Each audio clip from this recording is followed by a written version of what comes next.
आपण घरटा कौटी कहले आपण घर कौटी ये आक घर कौटी हाँ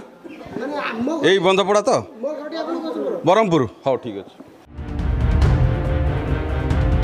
शिक्षक देखाइले सांबादिकों नाली आखि सत सामना को आसबारू रागी गले टिके भल भाव देखंतु एही वीडियो को ए हेउछंती केन्द्रापड़ा जिला डेराबिस ब्लॉक कावपड़ा अंचल थिबा सानफोगल सरकारी विद्यालय एठी 2 जन शिक्षक आ 19 जन पिला एही स्कूल शिक्षक सुशांत कुमार स्वाई जहाको मंटू सार बोली समस्त जानती किंतु सार को स्कूल आसीबा समय कहीं जानि नाहंती केतेबेले 11टा तो आउ केतेबेले 12:30 सत जेपरी स्कूल से शिक्षक नुहंती ओनर सार एपरी कार्यकलाप विषय लोके आमको जणाइबा परे आमे जाइथिलु प्रकृत सत्य जानिबा पई पहुंचिथिलु सानफोगल सरकारी विश्वविद्यालय रे पहुंचिथिलु सानफोगल सरकारी विद्यालय रे 10:30 होइतबा बेले स्कूल ले सार देखा नथिला किछि समय परे सार सीधा गाड़ी उठाइले स्कूल पिंडा ऊपर को आमको देखि छाती रे छनक पसि जाइथिला आ कोनोसी उपाय न पाई नाली आखि आमको देखाइथिले टिके भलो भाबरे देखंतु एही वीडियो को स्थानीय छक बजारे सुनिबाको मिलुची मंटू सारंकर कुआडे पीटीओ को ठारू आरंभ करी राजनेता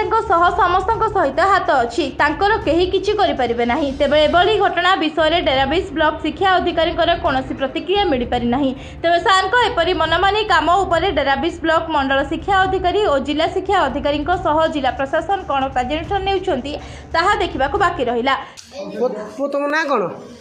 तो ना कोन मृत्युंजय सडंगी एठी को बाहर बइछो सारा संतुली बइछो जे तुम ना कोन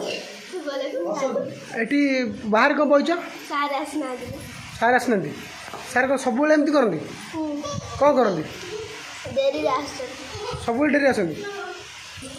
जे तो ना बाहर कहीं बइछो कौन केन्द्रापड़ा पाटकुरारू त्रिलोचन बेहरा रिपोर्ट लिभाई पुरिया।